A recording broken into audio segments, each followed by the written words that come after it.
El bec que portava era tan gran que estava sentadet a la porta d'una casa i passa un amic i diu: Agostino, què el passa? Diu: no em passa res. El bec que porta és tan gran que totes les cases del poble estan pegant-me voltes. Diu: i estic esperant que passi la meva per entrar-me dins.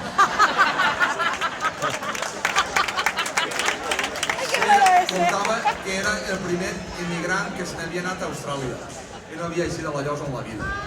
Però se n'anava a la colla, que n'hi havia molts arbres, i dia que això era la selva, era Austràlia. I un dia diu: on vam anar? La meva Rosa, que era la dona, la meva Rosa, el meu Pepe, el germà, i ell se'n van anar a Austràlia.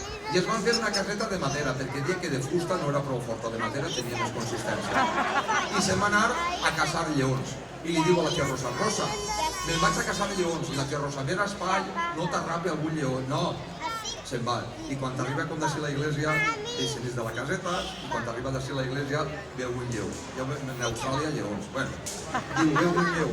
El lleó que veu el tio Agostino s'arrea darrere del tio Agostino, el tio Agostino correguent a la caseta, fugint, però com un lleó. Dos lleons eren. Rosa! Rosa, obri la porta! Rosa, obri la porta!